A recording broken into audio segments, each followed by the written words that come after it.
बिहार विधानसभा चुनाव को लेकर सियासी गर्माहट लगातार बढ़ रही है। विपक्षी महागठबंधन में सीट शेयरिंग का मसला अभी तक हल नहीं हो पाया है और इसे लेकर अंदरूनी रार भी अब बढ़ती दिख रही है। रविवार की देर रात महागठबंधन की बैठक तेजस्वी यादव के आवास पर हुई, जिससे बाहर निकलकर विकासशील इंसान पार्टी के नेता मुकेश सहनी ने दावा किया कि सीट शेयरिंग का मसला फाइनल हो गया है और 2 दिन के भीतर इसका आधिकारिक रूप से ऐलान भी कर दिया जाएगा। लेकिन अब वहीं मुकेश सहनी नाराज दिखाई दे रहे हैं, जिससे महागठबंधन के अंदर तनाव की तस्वीरें साफ दिख रही है। तो क्या है पूरा मसला, क्यों नाराज है मुकेश सहनी, ये सब आपको बताएंगे, तो वीडियो को अंत तक जरूर देखिए। नमस्कार, आप देख रहे हैं YBN बिहार और मैं हूं आपके साथ ज्योति यादव।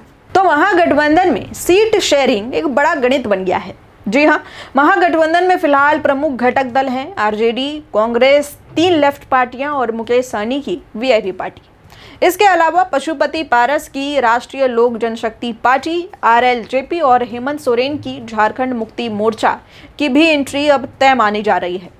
हालांकि इसका आधिकारिक रूप से ऐलान होना अभी बाकी है, लेकिन बिहार विधानसभा की कुल 243 सीटें हैं और हर दल अपनी हिस्सेदारी बढ़ाने की कोशिश में है और यही वजह है कि गठबंधन की स्थिति एक अनार 100 बीमार जैसी बनती जा रही है।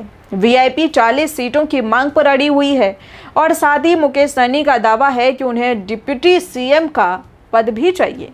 सूत्रों के मुताबिक तेजस्वी यादव ने वीआईपी को 12 सीटों का ऑफर दिया। महागठबंधन में शामिल सभी घटक दलों की बैठक में यह प्रस्ताव रखा गया, जिसके बाद तेजस्वी और मुकेश सहनी की 1-to-1 मीटिंग भी देर रात तक चली।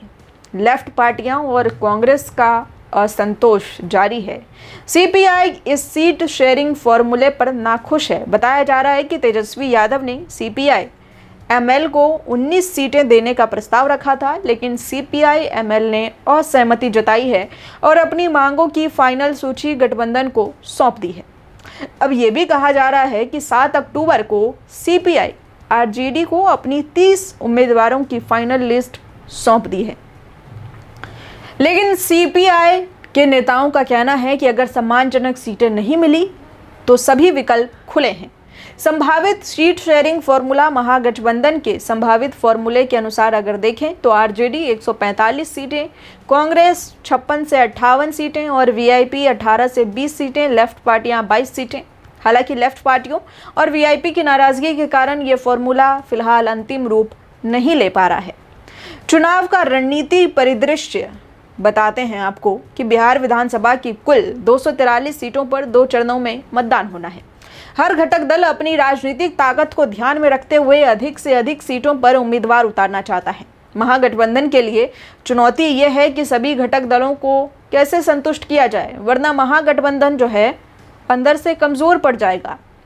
वीआईपी और लेफ्ट पार्टियों को नाराजगी महागठबंधन के चुनावी समीकरण को प्रभावित कर सकती है, खासकर तब जब आरजेडी को सबसे अधिक सीटें मिलने की संभावना है। तो बता दें कि महागठबंधन के लिए सीट शेयरिंग का जो मसला है वो केवल गणित का खेल नहीं है, बल्कि बिहार की सियासी तस्वीर पर भी गहरा असर डाल सकता है। अगर घटक दलों में सामंजस्य नहीं बना तो गठबंधन की ताकत कमज़ोर हो सकती है। वहीं अगर आरजेडी और कांग्रेस अपनी केंद्रीय भूमिका निभाते हुए संतुलन बनाए रखते हैं तो महागठबंधन एनडीए को चुनौती देने के लिए पूरी तरह से तैयार होगा। आगामी कुछ दिनों में फाइनल ऐलान ये तय करेगा कि बिहार में विपक्षी गठबंधन कितना मजबूती से चुनावी मैदान में उतर पाएगी या फिर नहीं। आप इस पूरे मसले पर क्या सोचते हैं? क्या महागठबंधन अपने सभी घटक दलों को खुश कर पाएगी, संतुष्ट कर पाएगी और पूरे दमखम के साथ, मजबूती के साथ ये चुनाव लड़ पाएगी या नहीं? कमेंट में अपनी राय ज़रूर बताइए। वीडियो पसंद आया हो तो लाइक और शेयर ज़रूर कर दें। इसी तरह की और भी खबरों के लिए अगर अभी तक आपने चैनल को सब्सक्राइब नहीं किया है तो कर लीजिए, क्योंकि बिहार चुनाव की हर अपडेट सबसे पहले आपको यहीं मिलेगी। नमस्कार।